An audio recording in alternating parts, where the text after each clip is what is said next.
তাহলে বলছে তনু রুচি তরুণতমাল। তনু মানে অঙ্গকান্তি, রুচি মানে শোভা, তরুণ তমাল, তরুণ মানে হচ্ছে টাটকা, হ্যাঁ, আর তমাল গাছ মানে মুখটা যেন মনে হচ্ছে চাঁদ, আর দেহটা যেন মনে হচ্ছে যেন একটা টাটকা তমাল গাছ। যুবক তমাল গাছের যে শোভা, গোবিন্দের অঙ্গকান্তিটা সেই রকম, আর মুখটা দেখে মনে হচ্ছে চাঁদ। দূর থেকে দেখে কেউ বুঝতেই পারবে না যে আমার গোবিন্দের অঙ্গ বলে, দেখে মনে করবে কি যে একটা তমাল গাছে চাঁদ ফলেছে। তনুরুচি তরুণোচ্চম তমাল। আর কি দেখলাম জানিস? ওই যে চুরে চারু শিখণ্ড মণ্ডিত, চুরে চারু শ্রীখণ্ড মণ্ডিত, মালতী মধুকর মা, আমার মালতী মধুকর মা, মালতী মধুকর মা। বলছে চূড়ে চারু শিখণ্ডক মণ্ডিত, যে মাথায় রয়েছে ময়ূর পুচ্ছের চূড়া, আর মালতী মধুকর মাল, শিখে পুচ্ছ দিয়ে ঝুটি বাঁধা রয়েছে, আর সেই ঝুটির মধ্যে মালতী ফুলের মালা। না না, মালতী ফুলের মালা নয় রে, মালতী মধুকর মাল রে, মালতী মধুকর মাল রে। সখীরা বলছে দাঁড়া দাঁড়া সখী রাধে, তুই যখন বর্ণনা করতে করতে একটু গভীরে মানে ডুবে যাচ্ছিস তো ভাবে, তাই তুই কি বলছিস তুই বুঝতে পারছিস না। মালতী ফুলের মালা বুঝলাম, মধুকরের আবার মালা হয় নাকি? মধুকর মানে কি ও মাইরা? মধুকর মানে জানো? হ্যাঁ, এই তো কালো কালো হয় না, বনবন বনবন করে ঘুরে বেড়ায়। একবার যদি হুল ফুটিয়ে দেয় তো বুঝতে পারবে। কত ধানে কত চাল বোঝা যাবে বাবা, যদি ভ্রমরে একবার হুল ফুটিয়ে দেয়। তা ওই যে কালো কালো ভ্রমর, হ্যাঁ, ফুলের চারপাশে ঘুরে বেড়ায়। ওইবার মালতী ফুলের মালা দিয়ে ঝুটি বাঁধা আছে তো, আর ওই প্রত্যেকটি মালতী, তোরা কি ভাবছিস যে ভ্রমর দিয়ে কেউ মালা গেঁথেছে? আরে না, ভ্রমর দিয়ে মালা গাঁথেনি। ওই প্রত্যেকটি মালতী ফুলের উপর এমনভাবে মধুকর মানে ভ্রমর এসে বসেছে, দূর থেকে দেখে কেউ বুঝতেই পারবে না যে মধুকরের মালা মানে মালতী ফুলের মালা, মনে করবে মধুকর দিয়ে কেউ মালা তৈরি করে দিয়েছে। মালতী মধুকর মাল রে, ওই মালতী মধুকর মাল রে, ধনি ধনি বনি নব নাগর কান, ধনি ধনি বনি নব নাগর কান, ধনি ধনি বনি নব নাগর কান, ওই ধনি ধনি বনি নব নাগর কান। ধনি ধনি ধনি, ধনি মানে কি গো? ধনি মানে কি? বড়লোক। বলছে ধনী মানে বড় লোক। আচ্ছা, তিনবার বলছি মানে হয়তো অনেক বড় লোক। তাহলে কৃষ্ণ কি অনেক বড় লোক নাকি? না, সেটা বলছে না। ধনীর বানান কি? ধনী বানান হচ্ছে ধ দন্ত নয় দীর্ঘি, ধনী মানে হচ্ছে বড় লোক, তাই তো?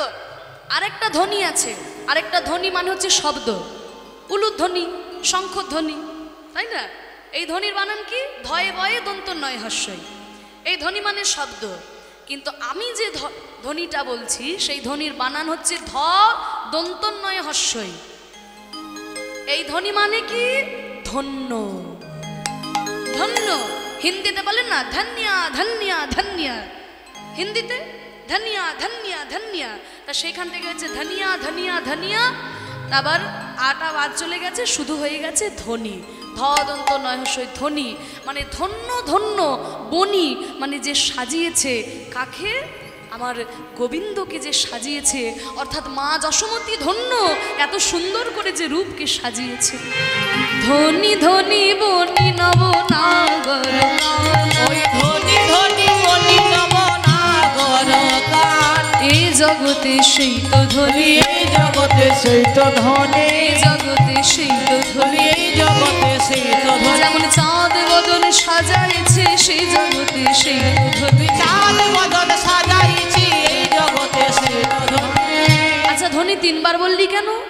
বলে প্রথম ধ্বনি হলো মা যশোদা, অর্থাৎ যে এমন সুন্দর রূপ মাধুর্য সাজিয়েছে। আর দ্বিতীয় ধ্বনি হলাম আমি, যে প্রাণ ভরে নয়ন ভরে ওই গোবিন্দের রূপ দর্শন করেছি। আর তৃতীয় ধ্বনি হলো এই অষ্টসখী আর মঞ্জরি, যারা প্রাণ ভরে সেই রূপের কথা শুনছে। আরো কি কেউ ধ্বনি আছে? তারাও ধ্বনি, ওই তারাও ধ্বনি, বলে তারাও ধ্বনি, বলে তারাও ধ্বনি, বলি যারা দেয় জয়ধ্বনি তারাও জয় গৌর হরি বল। যারা দেয় জয়ধ্বনি, ওই জয় রাধে শ্রীকৃষ্ণ বলে যারা দেয় জয়ধ্বনি, তারা দিতে কৃষ্ণ বলে, যারা দেয় জয়ধ্বনি, তারা দিতে কৃষ্ণ বলে, যারা দেয় জয়ধ্বনি, তারা দিতে কৃষ্ণ বলে, তারাও ধ্বনি, ধ্বনি ধ্বনি বনি নবনাগর গান। ওই ধ্বনি ধ্বনি বনি নবনাগর গান। রহৈ ত্রিভঙ্গ ত্রিভুবন মন মোহন, রহয়ে ত্রিভঙ্গ ভুবন মন মোহন। রহৈ ত্রিভঙ্গ, তিনটি জায়গায় গোবিন্দের বাঁকা, তাই না? ঘাড় বাঁকা, কোমর বাঁকা, চরণ বাঁকা, তিনটি জায়গায় বাঁকা। তাহলে যদি কোনো মানুষের তিনটি জায়গায় বাঁকা হয়, যদি কারোর ঘাড় বাঁকা হয়, কোমর বাঁকা হয় আর চরণ বাঁকা হয়, তাহলে দেখে কেউ তাকে সুন্দর বলবে? তাকে প্রতিবন্ধী বলবে।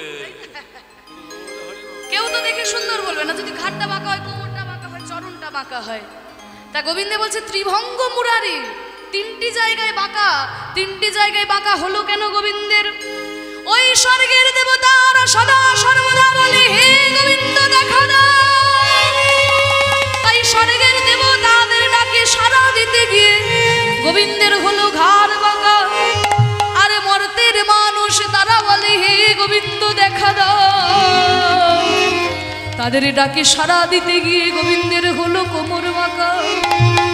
আর পাতালের নাগ কুল দৈত্য কুল তারাও ডেকে বলে হে গোবিন্দ দেখা দাও।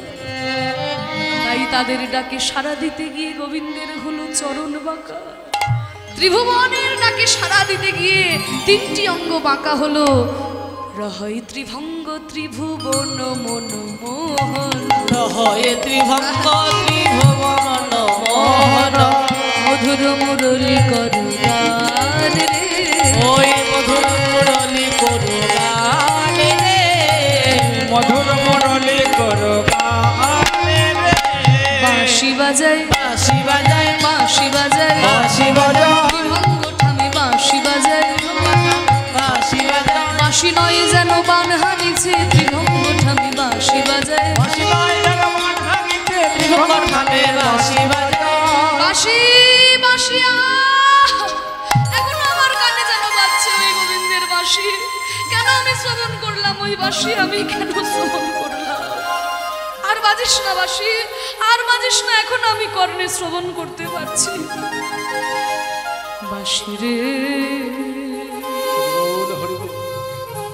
আমার মন প্রাণ হরে নীল রে।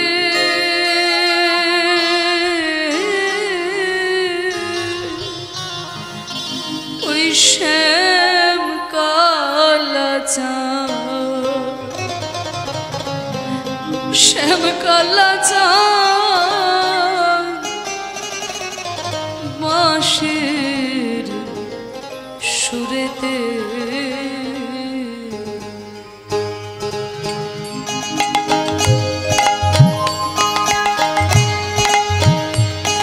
আমার মন প্রাণ হরে নীল রে।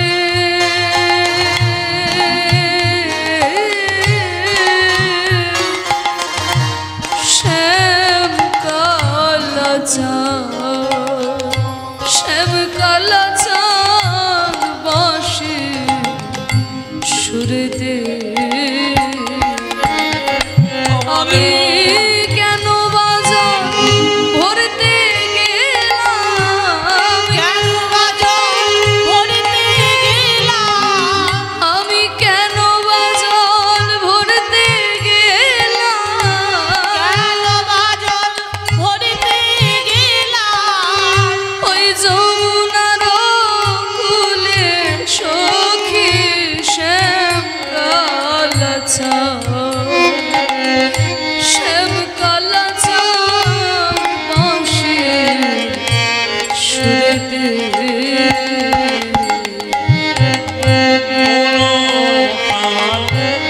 ভরে নিল রে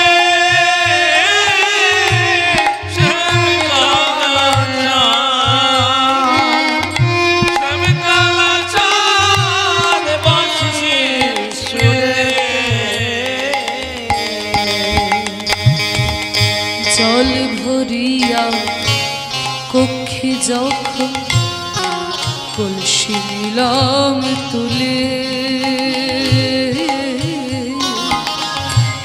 কালার বাঁশি বাজলো তখন আমার শ্রবণ মূলে।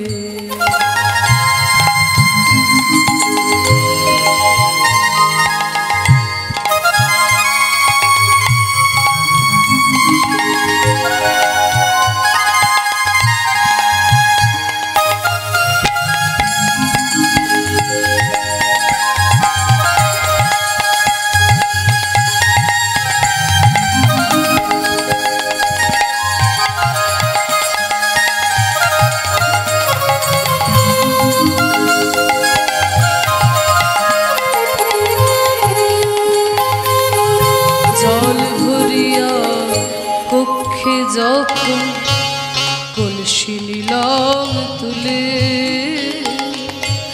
কালার বাঁশি বাজলো তখন আমার শ্রবণ মূলে। আমি জিতে নারে সইতে নারে জিতে নারে সইতে নারে আমি জিতে নারে সইতে নারে যেতে নারী সইতে নারী তোরা বল না আমায় সখী গোয়ে শ্যাম কালাচা শ্যাম কালাচা বাঁশির সুরেতে আমার মন। ভরে নিল রে শ্যাম কালাচা শ্যাম কালাচা বাঁশির সুরেতে আমার মন প্রাণ সহরণ করে নিল ওই বাঁশির সুর। এই যে গোবিন্দের বাঁশি শুনে রাধারানী মন প্রাণ হরণ হলো। কেন গোবিন্দের এই বাঁশির সুরে রাধারানী উতলা হয়ে ছুটে যেতেন? এই যে হাতের বাঁশিটা গোবিন্দ ধারণ করেছেন, যেহেতু আজকে রূপ বর্ণনা একটু ছোট করে বলি। বাঁশিটাকে এই বাঁশি গোবিন্দ কিন্তু বৃন্দাবনে 3 রকমের বংশী বাজিয়েছিলেন, বাঁশি বাজিয়েছিলেন, মুরলী, বেনু এবং বংশী। হ্যাঁ, অষ্টাঙ্গুলি হয় বেনু, দ্বাদশ অঙ্গুলি হয় মুরলী, আর অষ্টাদশ অঙ্গুলি হয় বংশী। তাই দেখুন এই যে গোবিন্দ বেনু আর মুরলী, ব্রহ্মা পূর্বে যখন যজ্ঞ করেছিল সেই যজ্ঞ থেকে 24.5টি পর্ব বেনু বৃক্ষ জন্মগ্রহণ করেছিল। 24.5টি পর্ব বেনু বৃক্ষ জন্মগ্রহণ করলো। তা সেইখান থেকে 9টি পর্ব দিয়ে তৈরি হলো জয়ন্তর ধনু, 7টি পর্ব দিয়ে তৈরি হলো সারঙ্গ ধনু, 5টি পর্ব দিয়ে তৈরি হলো জয়ন্তর ধনু, 3টি পর্ব দিয়ে তৈরি হলো গান্ডীব। তাহলে 24টি পর্ব হলো, আর অর্ধেকটি পর্ব বাকি রইল। আর ওই অর্ধেকটি পর্ব নিয়ে ব্রহ্মা বেনু তৈরি, এই মানে মুরলী তৈরি করে গোবিন্দের হাতে দিলেন। আর সেই মুরলী গোবিন্দ আমার ধারণ করেছিলেন। আর বেনু কোত্থেকে এলো? বেনু হচ্ছে পূর্বে ধনু ছিল। প্রথমে শিব ঠাকুরের কাছে এসেছিল, তারপরে এসেছিল তার শিষ্য ভৃগুমুনির কাছে। এবার যখন ভৃগুমুনি দর্শন করলেন ওই সীতা দেবীকে, ত্রেতা যুগে যখন সীতা দেবীকে দর্শন করলেন, আর সীতা দেবীকে দর্শন করে মনে মনে তাকে বিবাহ বাসনা করলেন। তাই জনক রাজার কাছে গিয়ে বললেন যে আপনার কন্যা সীতাকে আমি পত্নী রূপে গ্রহণ করতে চাই। জনক রাজা বলছে, মুনিবর আপনি আমার কন্যা সীতাকে গ্রহণ করতে চান, এ তো আমার সৌভাগ্য, কিন্তু আমার কন্যা সীতা তো এখন নাবালিকা। তাই এখন তো আমি আপনার হাতে তাকে তুলে দিতে পারি না। আমার কন্যা সীতা সাবালিকা হওয়া মাত্রই আমি আপনার চরণে তাকে সমর্পণ করব। তখন ভৃগুমুনি বলল, তাহলে আমার তো এখন সময় নেই, কারণ আমি এখন চললাম মহেন্দ্র পর্বতে যজ্ঞ করার জন্য, ধ্যান করার জন্য, সেখানে আমার আসতে বিলম্ব হতে পারে। কিন্তু আপনার কন্যা তো রূপবতী, অনেকেই আসবে আপনার কন্যাকে গ্রহণ করার জন্য, কিন্তু আপনি কাউকে আপনার কন্যাকে দেবেন না। এই যে আমি আপনাকে ধনু দিয়ে গেলাম, এই ধনু আপনি ধনুভঙ্গ পণ রাখবেন। যে এই ধনুকে ভঙ্গ করতে পারবে আপনি অনায়াসে তার চরণে আপনার কন্যা সীতাকে দান করতে পারবেন, কারণ তাতে আমার কোনো দুঃখ থাকবে না। কারণ আমি জানবো যে এই ধনুকে ভঙ্গ করতে পারবে সে আমার থেকেও বেশি শক্তিশালী। এইবার যখন সীতা দেবীর স্বয়ম্বর হলো, ধনুভঙ্গ পণ রাখলেন জনক রাজা। এবার সেই ধনুভঙ্গ পণ রাখা হলো, কত বড় বড় রাজা মহারাজা রথী মহারথী সবাই গেল। ধনুকে ভাঙার তো দূরের কথা, ধনুকে কেউ তুলতেই পারছে না, ধনুকে তুলতেই পারছে না। তখন এবার যখন রামচন্দ্র এসেছেন, রামচন্দ্র এসে যখন ধনুকে স্পর্শ করলেন, ধনু শোলার মতো হালকা হয়ে গেল, একদম তুলে নিলেন রামচন্দ্র ধনু। এবার যখনই তুলে নিয়েছে অমনি ধনু বলছে, হে প্রভু রাম। কে কথা বলছে? ধনু কথা বলছে, আমি ধনু। আপনি আমাকে তুলেছেন আমি জানি, আপনি আমাকে ভেঙেও দেবেন, কিন্তু আপনি যেন আমাকে ভেঙে ফেলে দেবেন না। কেন? কারণ এতদিন ধরে তো আমি আপনার উপকার করেছি। বলে, বাবা তুমি আবার কি উপকার করলে? বলে, করিনি। এখানে আর কেউ জানুক আর না জানুক, আমি তো জানি যে আপনি স্বয়ং বিষ্ণু আর সীতা দেবী স্বয়ং লক্ষ্মী। তাই আপনার জন্য আমি সীতা দেবীকে এতদিন আগলে রেখেছি। আপনার আগে অনেকে এসেছিল আমাকে তোলার জন্য, আমি তো কারোর হাতে উঠি নাই, আমি আপনার জন্য অপেক্ষা করেছিলাম প্রভু। তাই এতদিন ধরে আপনার সীতাকে আমি আগলে রেখেছি, আমি আপনার উপকার করি নাই। বলে, তা করেছো ধনু, বলো কি বর তুমি আমার কাছে চাও? বলে, প্রভু আমার আর কিছু চাওয়ার নয়, এই যে আপনি আমাকে তুলেছেন, আমাকে যেন ভেঙে ফেলে দেবেন না। আমার একটাই চাওয়া, যুগে যুগে যেন আমি আপনার সঙ্গে থাকতে পারি প্রভু। ঠিক আছে ধনু, তাই হবে। এই ত্রেতা যুগে আমি তোমাকে ধারণ করে শত্রু বিনাশ করব। আবার দাপর যুগে তুমি বেনু বৃক্ষ হয়ে জন্ম নেবে, সেইখান থেকে আমি তোমায় নিয়ে আমার হাতের বেনু করব। আর কলি যুগে যখন আমি যাব তখন তুমি হবে আমার হাতের দণ্ড। সন্ন্যাস গ্রহণ করার পরে মহাপ্রভু যে হাতে দণ্ড নিয়েছিলেন, ওই ধনুই কিন্তু হচ্ছে দণ্ড। তাই যুগে যুগে আমি তোমাকে সাথে রাখবো ধনু, তুমি কোনো চিন্তা করো না। তা ওই ধনু হচ্ছে পরবর্তীকালে বেনু হলো। আর এই যে বাঁশি, যে বাঁশি শ্রবণ করে ব্রজবাসীরা পাগলিনী হয়ে ছুটে যায়, যে বাঁশি শ্রবণ করে রাধারানী উন্মাদিনী হয়ে যায়, সেই বাঁশিটাকে জানো মা? বাঁশিটা হচ্ছে স্বয়ং বাক দেবী সরস্বতী।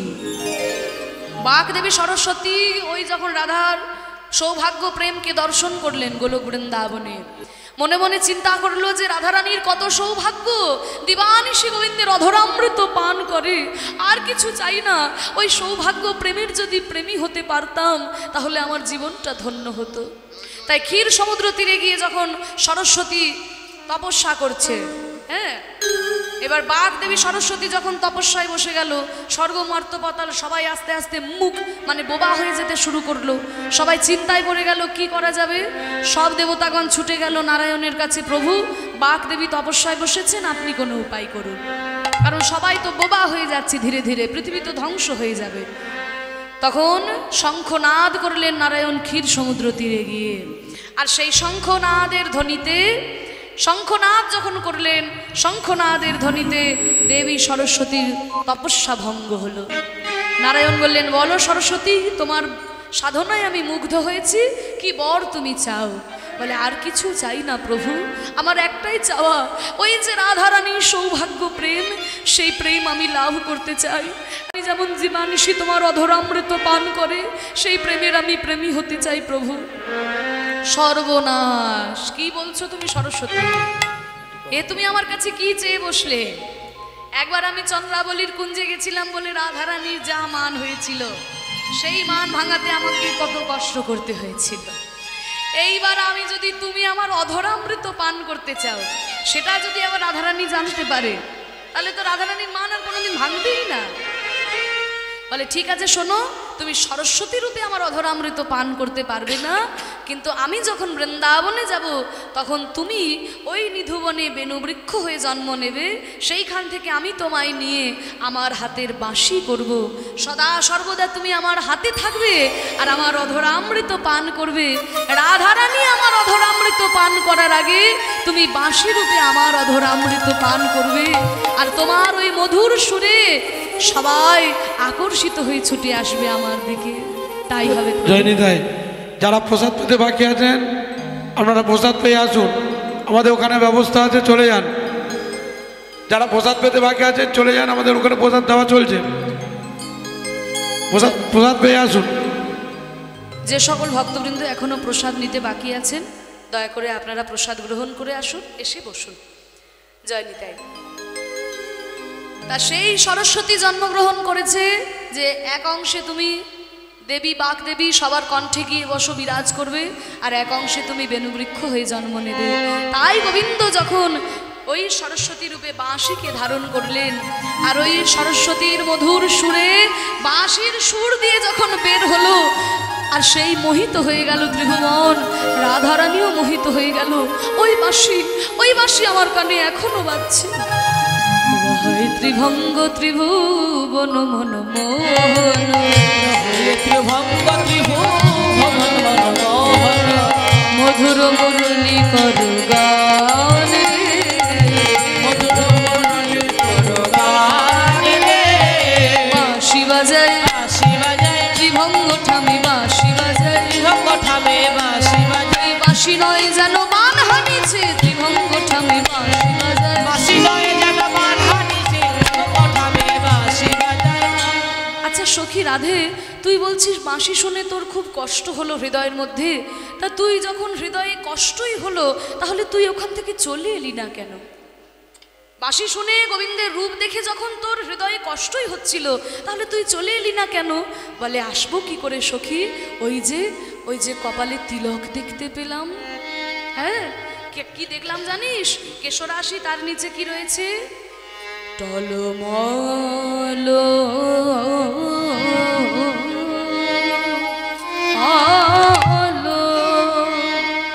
অলকা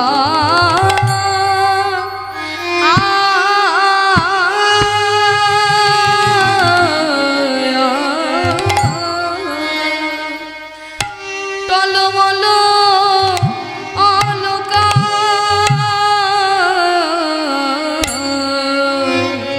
তিলক মুখ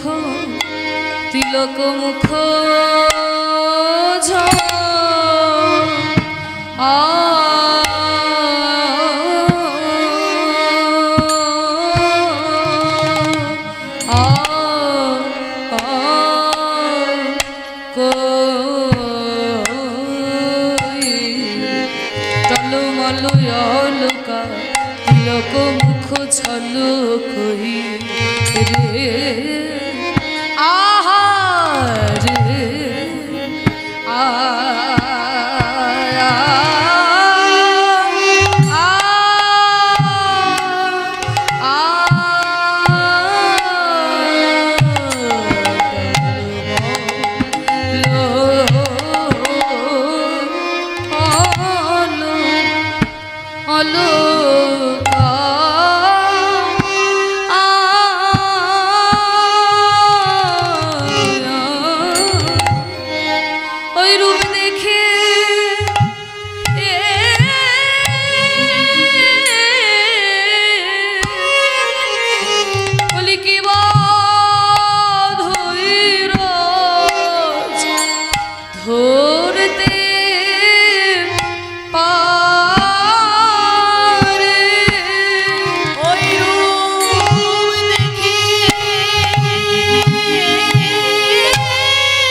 গোবিন্দ রূপে নয়ন দিয়ে কেবা ধৈরজ ধরতে পারে গোরঙ্গ রূপে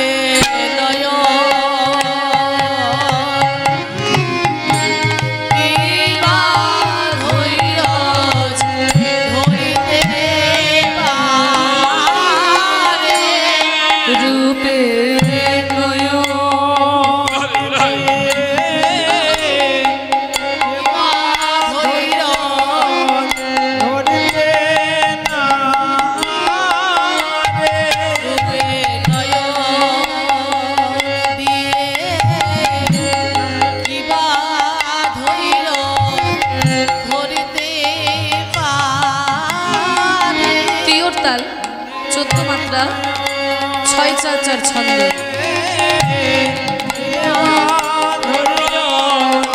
1, 2, 3, 4, 5, 6, 7, 8, 9, 10, 11, 12, 13, 14, গোবিন্দ রূপে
ধরতে পারে।